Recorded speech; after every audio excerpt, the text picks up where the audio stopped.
Can you guys hear me? Ah, that's fabulous. Look at all these people. Wow. How does it feel to rival Comic-Con in size and scope? Yeah, man, I've been to every one of these since its inception, and it gets bigger every year and more awesome every year. Look, most years I've come with somewhat of a prepared talk and then kind of winged it. This year I was thinking, what could I talk about? And I thought, well, what about lists? Humans have loved lists since Moses. So I thought, maybe 10 Commandments of Making. I wanted to talk about 10 Commandments of Making. And so I wrote them down. I came up with 9, unfortunately. Things never quite turn out the way that you planned. But in the end, on my way down, I came up with the 10th. So finally, I have a list of 10 solid things that I would have loved someone to tell me when I first started burning and cutting myself in order to have the things that I needed to have. The first rule of making, I will say, is make something. Anything. Cook, weld, carve, sculpt. Anything that you need to make, it's important that you make it. Humans do 2 things that make us unique from all other animals.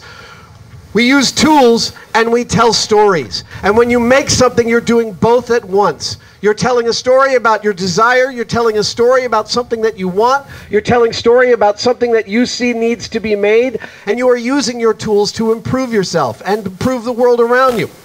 When you make new things, you are joining in the most ancient dialogue that humans have ever had. So, commandment the first, make something, make anything. It may feel like it's totally insignificant, but it's vital that you do it. Number 2, make something occasionally that actually improves your life. From a toilet paper holder that actually works to a toaster that's slightly improved. When you make something that you use every day as opposed to something that's useless, I can't even tell you how good it feels. Even like a handle on a drawer. If you make a handle on a drawer and you're using it every single day, the patina of your use that it gets feels really good. Again, and it's another story. Okay, here's one. There's a million different skills being displayed out here. And I'm sure a lot of you are walking around and thinking, I wish I could do that. I wish I had that skill. Several of these commandments have to do with skills. The thing is that a lot of times we stop ourselves from moving forward with a project because we don't know how to weld or we don't know carpentry. And my advice is start now. Start right now to do the thing that you want to do. There is no time like right now. And do it with the things in front of you. If you want to weld a car frame but you don't have a welder or a car or a frame, go ahead and mock it up out of oak tag and cardboard. There's a beautiful sculptor here in the Bay Area who made himself a 747 out of manila file folders. It's one of the loveliest things I've ever seen. 4, yes. I can't learn any skills unless I have a project to learn with. I need a goal. I need something. Well, it's like I need to need something. I need the thing that I'm trying to attain. I can't learn to weld just by someone showing me that it should sound like frying eggs and you set the dials like this. I need to end up with Wolverine claws or a sword or a pair of stilts or something like that. Always try to find a project that will get you interested in the thing that you want to build. Almost halfway there. 5. Ask. Ask questions. Ask for help. Ask for advice. Ask for feedback. You'll find when you make stuff that it actually kind of makes you vulnerable to ask for feedback because it totally does. But if you find someone you trust, ask for advice. And when you find someone you trust, ask for feedback. I'll tell you, it's very funny. Among adults, we rarely actually turn to each other and say, what do you think of the work that I'm doing? And it's because that places us in a very vulnerable spot. But again, if you can find a teacher or a mentor or someone whose opinion you really respect, asking them very specifically about how they think you're doing can give you incredible insight. I've done it a few times in my life, and every single time I've gotten a tremendous perspective on what I was actually doing. Share. Now, there's a lot of talk about the sharing economy. I'm sure Etsy is totally present here at Maker Faire. And we trade stuff and we trade knowledge. That is really, really important. There is nothing that makes me angrier when somebody does something beautiful and you ask how it's done and they say it's a secret. No secrets. What are you protecting?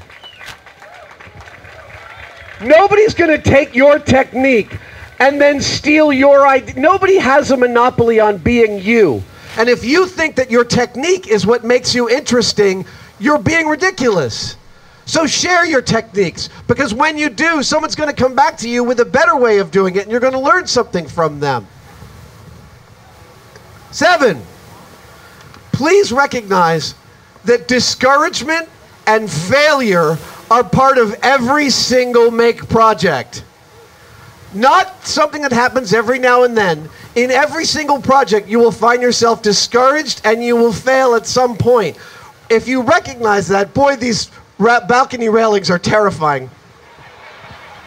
If you recognize that you're going to fail, at least when it's about to happen, when you are getting discouraged because you hit a snag and you don't have the part and it's Sunday night and it's 4 a.m., at least then you know that that's part of what's going to happen, and that the next morning it may be a little harder to get started, but if you know that mechanism, you can actually keep going. I personally, and I've said this many times before, whenever I'm making something, about 70% of the way in, I actually think I have no idea what I'm doing and I hate what I'm building. And Fellini even said that he knows that one of his films is almost finished when he totally despises it. And frankly, that 70, 80, 90% mark, the closer you get to the end, the more scared I get. Because it turns out that I hate finishing things. I'd much rather keep working on them and keep getting that endorphin rush of the eBay research and finding that part that I didn't know existed. Actually getting all the way to the end is a little bit difficult. But if you recognize what your mechanism is, where the places you'll get frustrated, they are your friends. You can welcome them in. This is also part of mindfulness and meditation. Understand that those thoughts are going to happen and embrace them. Look, they still are going to suck. I'm not going to lie to you. It sucks to fail. It hurts to cut yourself, but it's going to happen in every single project. 8, measure carefully. Measure carefully.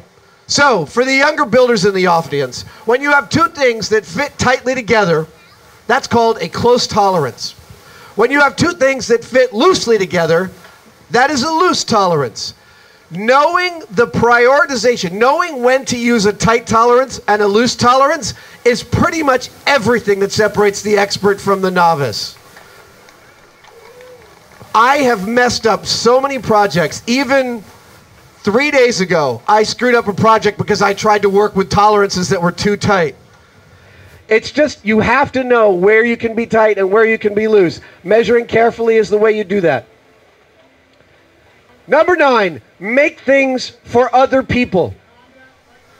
I can't even describe to you how much pleasure I get when I make something and then I give it to somebody else and they get a story, they get the thing that I've made, they get the fruit of a couple of hours of my time and concentration, and they get to possess it.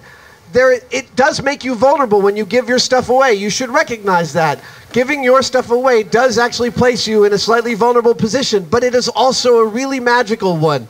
So occasionally when you're making stuff, give it away. Give it to other people. Number 10. Now, if I could go back in time, in a time machine, and tell my young self one thing about making that I really wished I'd known at the beginning, I would have saved a lot of money, time, and hurt bent fingers. The last commandment, use more cooling fluid. Yes, cold metal cuts much better than hot metal. Those are my 10 commandments of making. I love Maker Faire. I'll see you guys next year.